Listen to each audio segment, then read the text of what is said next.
ሰላም ጤና ይስጥልኝ። ሁላችንም የቅርብ ጓደኞች አሉን።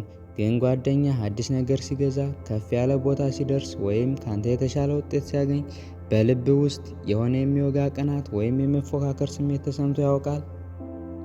ይህ ስሜት ጓደኝነትን ይመርዛል። ግን ዋናው ችግር ጓደኛ አይደለም፣ ትኩረትህ ነው። ችግራችን ትኩረታችንን ከራሳችን አውጥተን የጓደኞቻችንን ሕይወት ስለምንመራ ነው። በራሳችን ላይ የበለጠ ካተኮርን ፉክክር በራሱ ይቆማል። ዛሬ ትኩረታችንን ከውጭ ወደ ውስጥ ወደ ራሳችን ጉዞ እንዴት መመለስ እንደምንችል የሚያሳዩ 5 ወሳኝ መንገዶችን እንመለከታለን። አንደኛ፣ ትኩረትን ወደ ራስ መመለስ።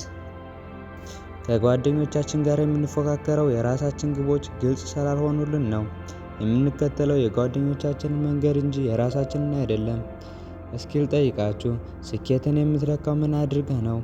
የጓደኛህን ደሞዝ መጠን ወይስ የራስህን የ1 ዓመት እድገት አይተህ ነው? በራስ ላይ ማተኮር የምትጀምረው የራስ ሕይወትን መምራት ስትወስን ነው። ሁለተኛ፣ የራስህን የስኬት መለኪያ ፍጠር። የራስህን እቅድ ፍጠር። የጓደኛ ስኬት የሱ ነው። የራስህን መለኪያ አስቀምጥ። ስኬት ማለት ለአንተ ጤና፣ ደስታ፣ እውቀት ወይስ ገንዘብ መጨመር ማለት ነው? ጓደኛ ትልቅ መኪና ሲገዛ፣ አንተ ደግሞ ስሜትን የሚመግብ መጽሐፍ አንብበህ ከጨረስክ ሁለታችሁም አሸናፊዎች ናችሁ። ምክንያቱም ሁለታችሁም ለራሳችሁ ባስቀመጣችሁት መለኪያ ተሳክቶላችኋል። በራስህ የስኬት ማዕቀፍ ውስጥ ተቀመጥ። ሶስተኛ፣ እድገትን በየጊዜው መዝግብ። ትኩረታችንን የምናጣው በትናንትናው ማንነታችንና በዛሬው ማንነታችን መካከል ያለውን ልዩነት መርሳት ስንጀምር ነው። በየሳምንቱ ራስን ጠይቅ። ከ1 ወር በፊት ከነበርኩበት ማንነት ምን ተማርኩ? ምንስ ተለወጥኩ? ይህ የእድገት ማስረጃ የጓደኛን ስኬት ላይ ከማተኮር ይልቅ በራስህ ጉዞ እንድትረካ ያደርግሃል። አራተኛ፣ ቅናትን ወደ ተግባር ቀይር።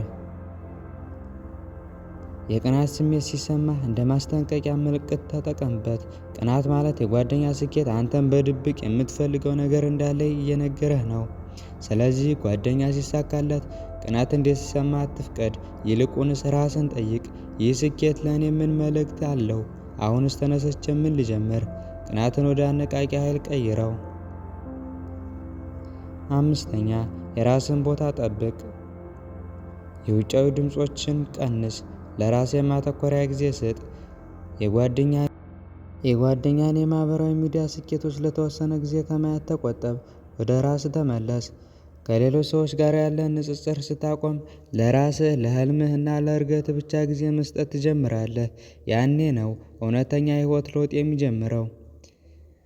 ጓደኝነት የጋራ እድገት እንጂ የጋራ ፉክክር አይደለም። በራስ ላይ ትኩረት ስትሰጥ የምትገነባው ህይወት ከጓደኛ ህይወት ጋር መፎካከር አያስፈልገውም። ሁለታችሁም በተለያየ መኪና ውስጥ ያላችሁ፣ ወደ ተለያየ መዳረሻ የምትሄዱ አሽከርካሪዎች ናችሁ። የዛሬው ቪዲዮ ይህን ይመስላል። ከተመቻችሁ ላይክ፣ ሰብስክራይብ ማድረግ እንዳትረሱ።